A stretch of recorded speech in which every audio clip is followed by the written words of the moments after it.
The scourge of domestic violence continues to plague our communities, tearing families apart and leaving victims in fear for their lives. In Florida, a state that prides itself on freedom and opportunity, a grave injustice has been done to the faith community and those it seeks to serve through batterers intervention programs. Since 2022, the Florida Department of Children and Families has enforced Florida Administrative Code 65H2.017(2)(e), a regulation that explicitly bans faith-based organizations from offering these vital, court-mandated programs designed to hold perpetrators accountable, teach them respect, and protect survivors. This is not just an attack on the faith community, it's an attack on the very principles of choice, rehabilitation, and hope that Florida claims to uphold.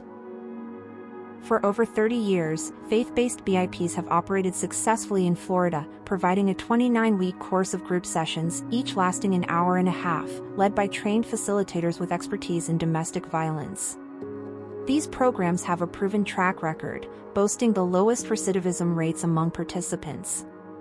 They integrate biblical principles and references to God, offering a holistic approach that addresses the heart and soul of perpetrators while connecting them to community resources.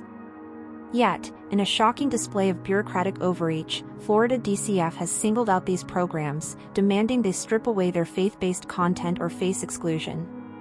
Why? Not because of ineffectiveness, faith-based BIPs have consistently outperformed others. Not because of safety concerns, faith-based organizations have DCF-approved domestic violence chaplains for victims.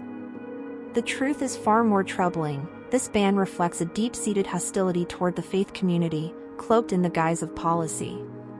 This is not the free state of Florida we were promised. It is a state where bureaucrats wield unchecked power to silence the faith community and deny clients the right to choose a program that aligns with their beliefs. The consequences of this ban are profound. Faith-based BIPs are client-funded, meaning they cost taxpayers nothing. They have a history of transforming lives, reducing repeat offenses, and fostering accountability. By banning them, Florida DCF is not only limiting options for those seeking help but also funneling clients toward secular programs rooted in feminist ideology, programs that have higher recidivism rates and fail to address the spiritual dimensions of healing. This is not about improving outcomes, it is about control, about erasing God from the conversation, and punishing those who dare to uphold their faith. We cannot stand idly by while this injustice persists. The faith community has been a cornerstone of hope and restoration in Florida, pioneering the very community resource networks that initiatives like Hope Florida now claim as their own. To exclude them from addressing domestic violence, a crime that shatters lives and demands comprehensive solutions, is to betray the victims, the perpetrators seeking change, and the values upon which our nation was founded. As Ephesians 6 verse 12 reminds us, for we wrestle not against flesh and blood, but against principalities, against powers, against the rulers of the darkness of this world, against spiritual wickedness in high places. The fight to restore faith-based BIPs is a fight against spiritual and bureaucratic oppression. Where do we go from here? We demand the repeal of Florida Administrative Code 65H2.017(2)(e) and restore the right of faith-based organizations to offer BIPs as a client choice. We urge legislators to hold DCF accountable and ensure that client-funded programs are not subject to ideological censorship.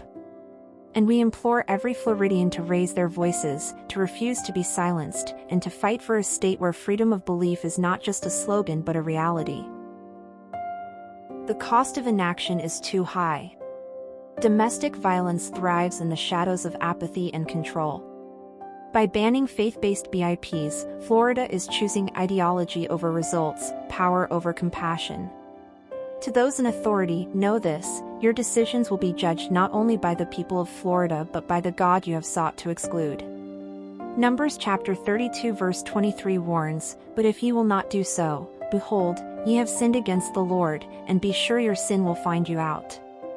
Let us restore faith-based BIPs, not for the sake of politics, but for the sake of lives transformed, families healed, and a state that truly values freedom. The time to act is now.